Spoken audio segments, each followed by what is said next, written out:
or northwest.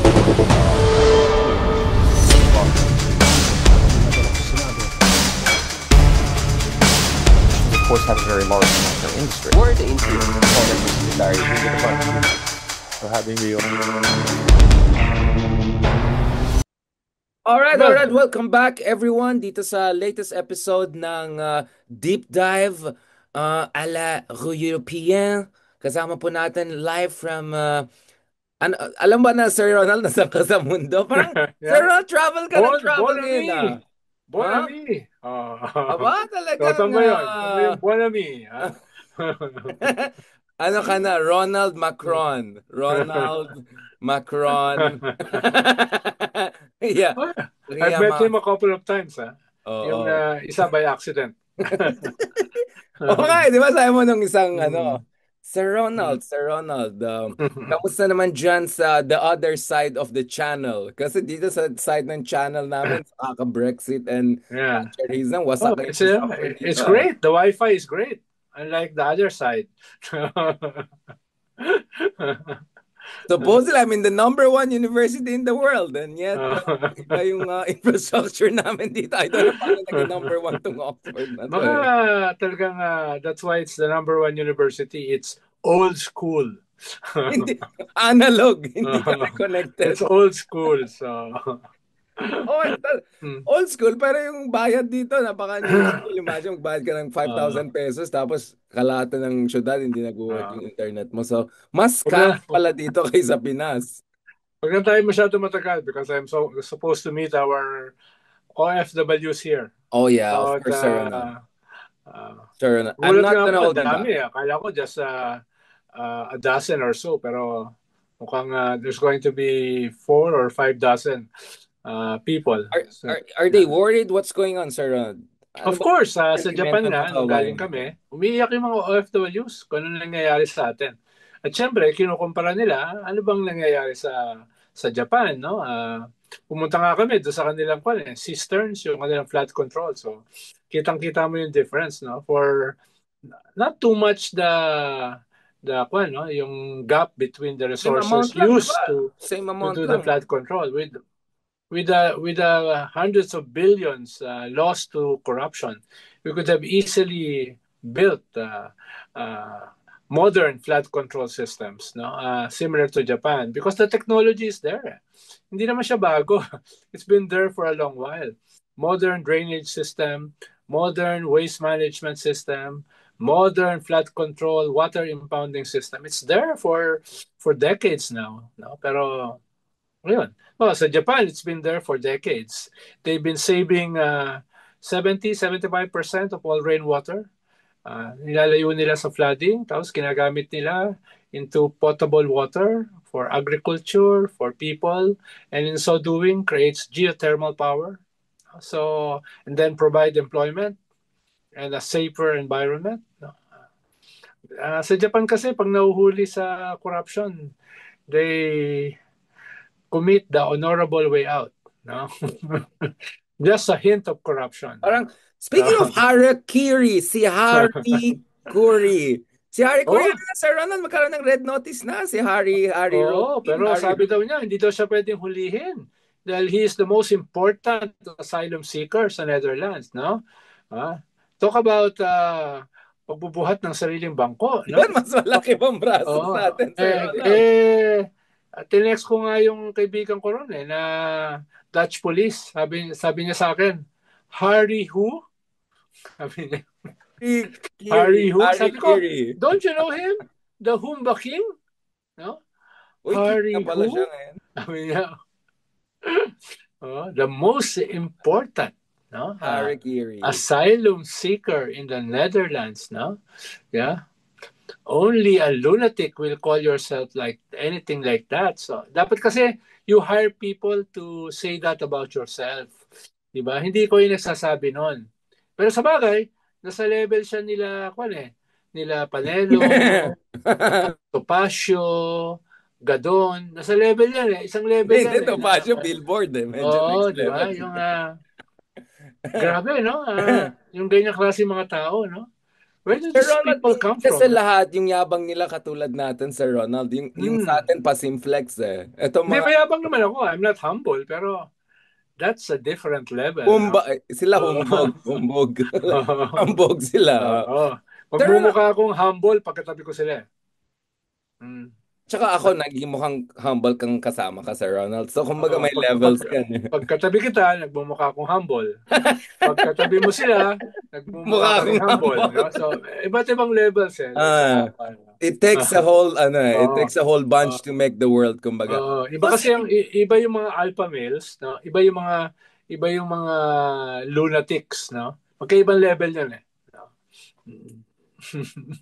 Ako nung alpha male, sabi ko sana naman mapunta sa usapan na to. Sir Ronald, Oo. speaking of alpha male, si Zaldi ko parang iba na itsura niya from last week ah. Parang Oo. parang biglang naging fit na siya and all. Ano ba AI? Alin ba yung AI doon sa dalawa? Bahagi yan ng performative politics. Anything can be done eh.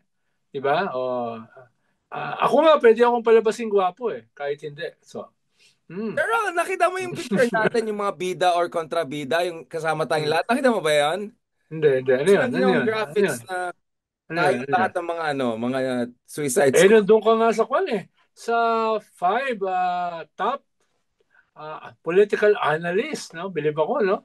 Kasama mo si Banlaoy at saka si Clarita Carlos, no? It's such a privileged cast of It's characters. it's a very full Uh, spectrum, I Sir was Ronald. I was so impressed, no? Bakit sila lang minimension mo, Sir Ronald? Meron namang Enjoy ako kabilang eh. channel, Enjoy ako nung nakita ko yung listahan ng mga top political. Kaya nga ako, hindi ako nagpapanggap na political analyst. Heckler na lang. Clear na.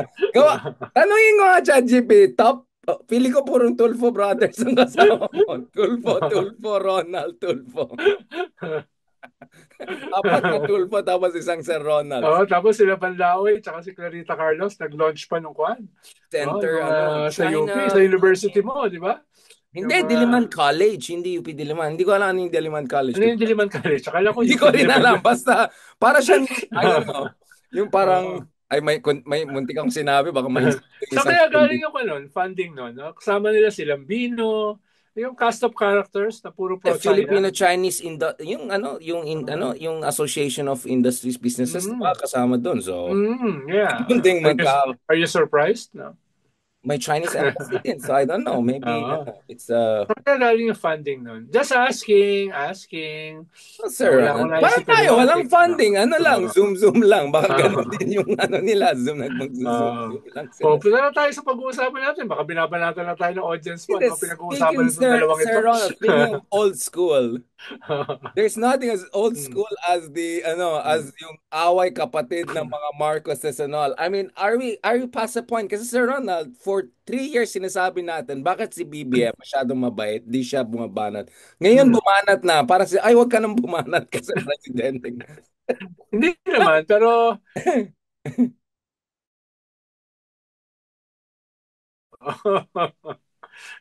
ibig sabihin, dapat yung pinanatan ng kanyang mga mortal enemies like the Dutertes. Yun ang sinasabi natin 2 years ago, last year, na dapat mag-level up siya in terms of attacks. No? Paano, ipapapatay ka, tsaka yung asawa mo, tsaka yung pinsan mo. So you have to answer more sharply, di ba? Et cetera, di ba? So ito naman, ito iba dahil parang family feud. No? Family feud. No? Pumasok sa ibang level yung kapatid mo papatulan mo ba? Well, you can ask some of your people to answer back. Pero ikaw kasi yung pinakamataas na presidente ng bansa. So, ang tingin sa'yo is not only a leader. Ang tingin sa'yo is a family man. No? Yun. Yun ang gusto ko sa'yo, Sir Ronald. Advice ka sa family man, family politeness, So, statesmanship. So, yung mga tao, yung mga Pilipinas, very very solid pa rin ang cultural dimension natin in relation sa family. Now, alam naman natin may mga away ang mga pamilya, pero usually they don't do it publicly. Diba? You don't do it publicly. Kung away pamilya, kung politika, okay lang public. No? Of course, you don't punch a lot downwards, no? You punch either ka-level mo or pataas. Hindi pwede yung halimbawa, Richard Heydarian papatulan a Barsaga. That's punching Medyo a late bit na, Sir a bit Ronald. downwards, no? Dapat kung kukuhan ka, halimbawa, tinigilan ni Taliela, no? Pagkatapos ng pitikin si Barsaga na bet naman siya makikipagdebate sa isang congressman na ang kausap pusa. So, tinigil na niya yung Meow, kanyang meow. comment. Oh. Meow, So, meow. dapat tama yung gano'n na you hire or convince others to answer for you. No? Halimbawa, kung ganyang mga walang kakwenta-kwenta yung bumabanat sa'yo, no? Huwag na ikaw. Huwag na ikaw ang makipag-away. Pero mas delicate yan kung kamag-anak. Diba? Because people are looking from different vantage points.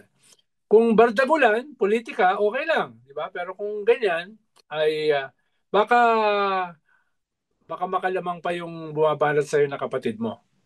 Who is a senator? Who is a senator? Kaya This is so mysterious. Sino bang pinag-usapan natin, Sir Ronald? mm, Para kang Caldero King, nagpaparinig, akala ng lahat, ikaw hindi, di ba? ang pinaparinggan. Bilanggit mo kanina kasi si PBBM eh. So, I was just following that track. No? There's one big problem with your argument, Sir Ronald. Sabi nung... There's always a problem with my argument when it comes to you. There is a major problem with the argument. Sabi nung isa, sinong tita? Sabi nung isa, sinong kapatid?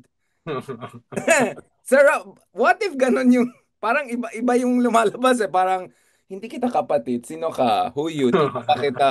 Paano kung ganun, Sir Ronald, ang response? Hindi naman lost yan sa mga tao eh. Di ba? Na pinakamataas na opisyal ng gobyerno ay binabanatan, sinasagot yung kanyang kapatid. Na in a way, iba kasi pag public, no? Iba pag public. Hindi ko kasi alam paano mag-away ang mga Ilocano eh, no? Well, I mean, alam mo lang kung hindi na bumalik yung isa. Yung isa lang lumabas sa room, alam mo na may anong nangyari na-resolve yung problem. Mismo naman si Amy during the midterm election, sabi niya, inamin niya, na yung matatandang Ilocano, pinapagalitan siya. Bakit siya binabanatan yung kanyang kapatid? Na labag daw yon sa kultura nila. Not just as Ilocanos, but as Filipinos. Diba? Pero ginawa pa rin niya. Dahil senador na siya eh. Muntik siya matalo.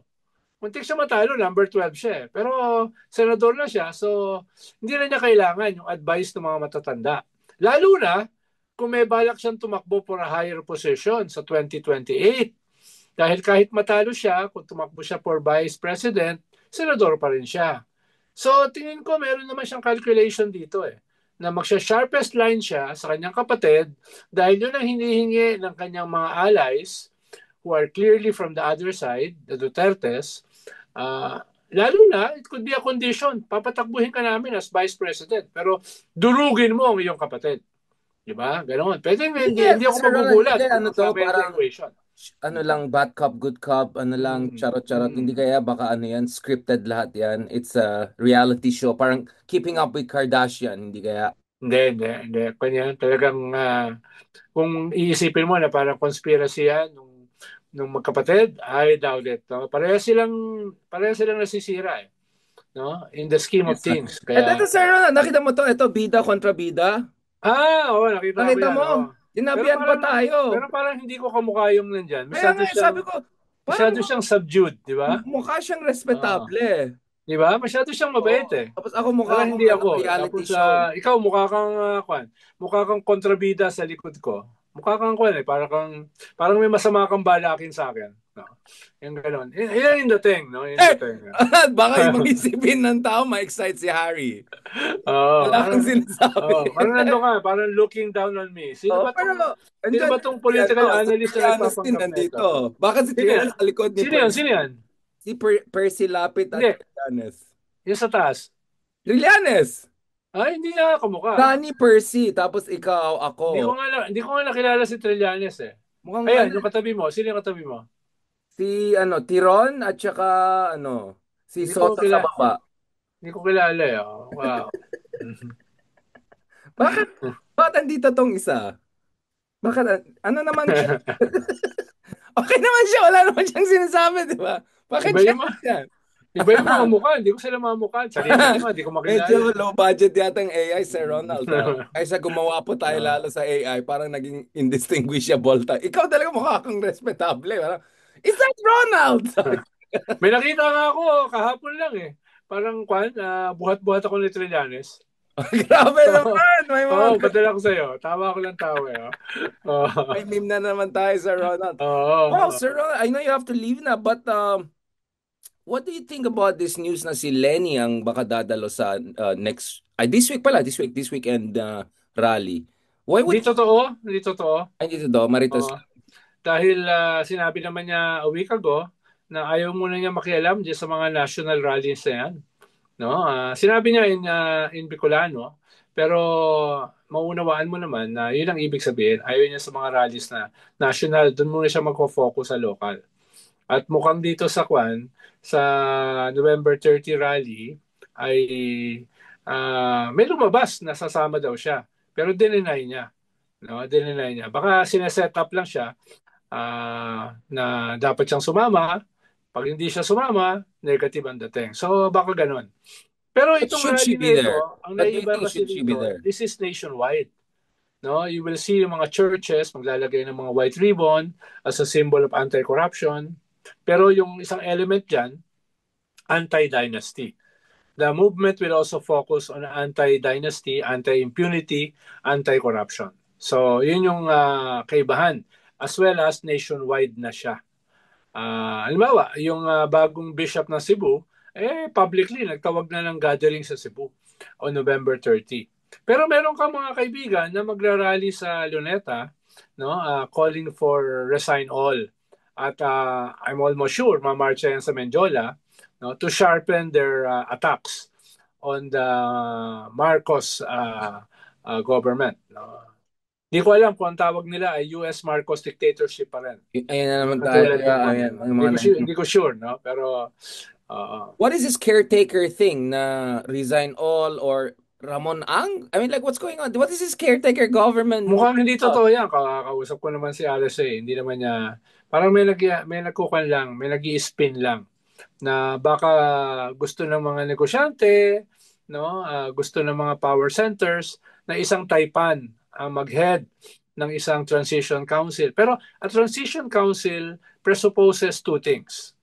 Una, nag-resign yung presidente at saka yung vice presidente at nagtawag yung Senate President ng snap election in 45 to 60 days.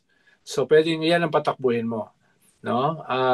Yung isa naman ay talagang clear na power grab, no? Military junta, tapos yung military junta magke-create ng Civilian Military Transition Council. So may mga ganyang klase mga permutations, no? Pero medyo kanyan labas siya ng constitutional framework, no? Unless yung snap election na track, which presupposes magre-resign yung presidente at yung vice president, di ba? Sasabihin din ng presidente, ba't ako mauuna mag-resign? Kung yung vice president hindi mag-resign, hindi siya yung presidente. Sasabihin naman ng vice president, ba't ako mauuna mag-resign? No?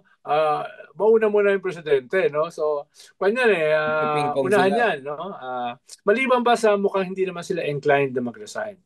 Dahil pag mag-resign sila, Kapalan ng mukha yata to. tsaka pag mag-resign sila, they're facing their physical as well as political mortality. Wala na silang protection. Wala na silang protection. Kahit lumabas sila ng bansa, pwede mangyari sa kanila, saldi ko. No? Hahantingin, papahuli. Harry yung isa, maging Zaldi yung isa. Yes. Kaya I doubt kung gagawin nila yan. No? Kaya hindi ko alam itong mga nagsasabi na okay sila sa Transition Council kung ang uupo ay yung kanilang gustong leader. Hindi, sorry po, hindi po uubra yun. Pag binuksan mo yung Transition Council box, the Transition Council Pandora's box, hindi mo na yan pwedeng isole. No? At usually, ang magpapasya dyan are those with guns, with arms, yung military. Kaya ako lang po, baka lang nalilito tayo, pag binuksan mo yung track na yan, hindi na yan ganun kadaling isole. No? Kung You sasabihin mentioned, naman Sir na Ronald, hindi ba sinasabi ng military may foreign financing din involved potentially? I won't be surprised, Yeah. dahil all out ang China dahil ito lang yung paraan nila para makabalik sila sa Philippine government na nangyari nung previous government. So, kailangan mawala itong kasalukuyang gobyerno. So, definitely may foreign backing ito, no? Pero yung second track, yung constitutional, again, presupposes na mag-resign yung dalawa. Parang, ba't mag-resign yung dalawa? Paano i-akyat Parang Speaker of the parang House? political and physical suicide kung gagawin nila yun. What if Tito Soto mag-take over Ayun as nga, Senate President? hindi. Yeah, that presupposes na nag-resign yung dalawa. Hindi, yun nga. But will we be okay with Ah, potentially malabing Speaker of hindi, the House? pero hindi siya. He can only be a caretaker for a few weeks or months dahil obligado siya magpatawag ng eleksyon. So hindi siya pwedeng nandun na permanently. No, wala siya, caretaker lang siya and then call for snap elections. At for now, kung magtatawag ka ng snap elections in 45 to 60 days, ang lamang dyan si Sara. Di ba? Ang lamang dyan si Sara. Kung ganyan kaiksi yung window. No? Kung ganyan kaiksi yung window. Kaya ang daming if niyan. If mag-resign yung presidente, if mag-resign yung vice president, no? If mananalo sa eleksyon ang hindi kasama sa mga nag-resign, if hindi magte-take over ang military during the transition, marami kang masyadong if niyan. Kaya nga sinasabi ko, it's a Pandora's box. No? Is it really if, Sir Ronald? It looks like the probability na it will be hijacked is way higher than it going well, right? Parang the if is actually more like malabo na maging successful in a way that many people are Of conceptualizing. course. Oh. Doon pa lang sa una mag-resign ba yung dalawa?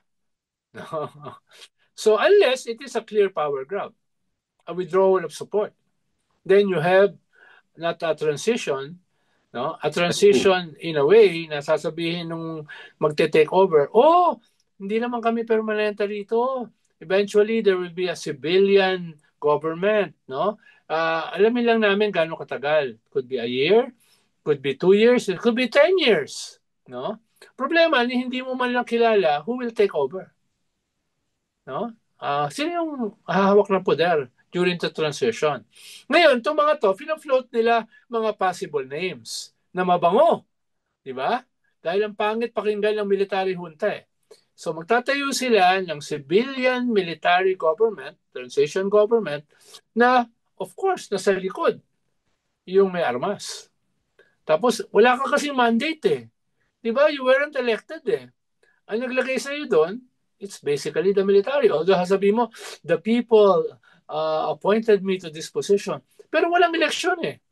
Paano mo nalaman na nilagay ka ng tao? Sabihin mo, hindi, yung outrage, etc., etc. So, that could be contested by anyone. No? So clearly, para sa atin, don't touch it. Don't go there. Just no? just don't touch it. There, Don't even think about it. Ibang usapin, kung halimbawa, matreten yung presidente, magdeklara siya ng martial law, then that's a different thing. Diba? Dahil kinuhan mo na eh. Binago mo na yung constitutional order. So, who will defend the constitutional order? Dahil tinanggal mo na rin eh. So, ibang usapin yun, no? Kung mismo yung presidente, magtawag ng martial law. As long as BBM respects the constitutional order, let's work within the constitutional order. Sabi nga ni Cardinal David, yung head ng CBCP, let's not throw the baby with the bathwater. Diba? Yun ang sinasabi niya. Dahil if you go that way, it will create a lot of different scenarios na labas na sa konstitusyon. At dahil labas na sa konstitusyon, anything can happen. Diba? Right. Don't throw out any Tom, Dick, and Harry BBM, with an don't throw army out BBM. can take over. Diba? Which leaves Ikaw ba, us... may army ka ba? Ano, Sir Ronald? Troll army. 4 ang laptops ko dito mag-troll. Diba? Pero I agree, we are in a political crisis, no? We are in a deep crisis na any permutations pinopropose. Kaya kinakailangan yung ganitong mga discussions para matignan itong iba't ibang mga proposals na ito. para ma-deconstruct, no?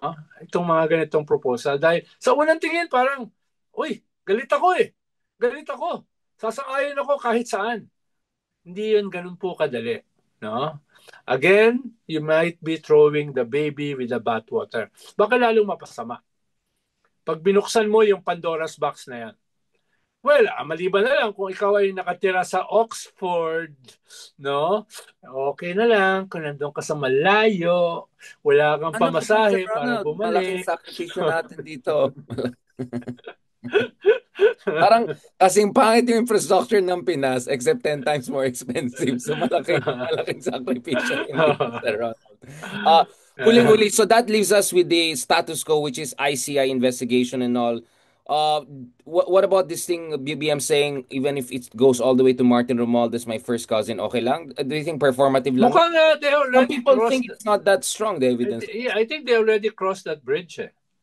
No? Dahil nung si Babe Singson representing the ICI at si Secretary Vince Dizon representing the executive recommended the filing of charges sa ombudsman kay Speaker Martin Romualdez. Ang sabi naman ni Speaker Martin Romualdez, nasan yung ebidensya?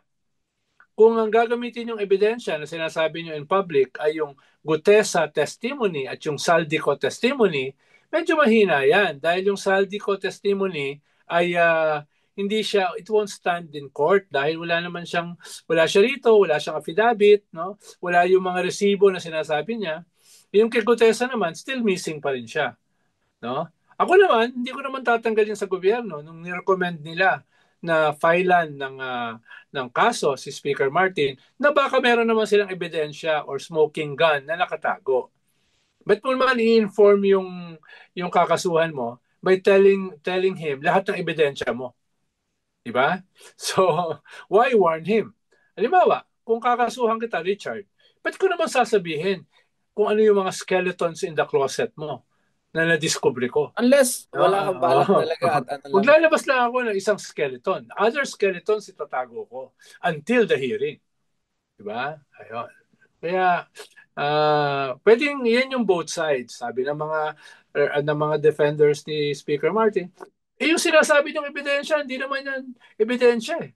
Sinasabi naman ng mga nag-recommend ng filing of charges, wait, baka meron pa kaming ibang ebidensya.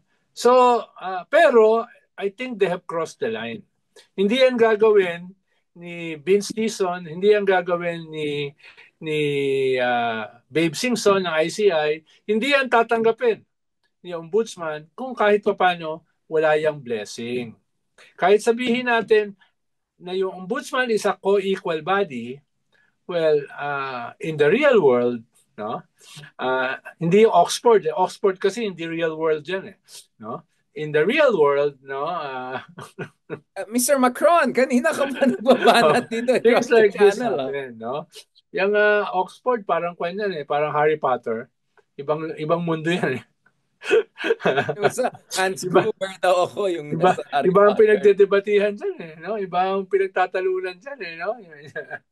Andito si Mike Pence nung isang week, takot na takot siya magano eh. Baka papagalitan siya ni Trump kasi Zohran Mamdani boy na siya. Thank you very much. Sige. Thank you very much, Monsieur Ronald. Bon ami! Thank you so much for the fantastic discussion, Sir Ronald. Alam ko, marami kang gagawin, marami kang importanteng gagawin. So thank you so much for sharing your time. Meet ko yung mga OFWs in a while. Send my regards, shout out dyan. Let's set up something soon. God bless, Sir Ronald. Talk to you soon. Lapit-lapit mo lang. Hindi ka pa pumunta rito. No? Nag-iipon pa ng ticket. Sir Ronald, see you soon. 100 euro lang. Ayan. Train. See you soon, Sir Ronald. Sige. Ingat.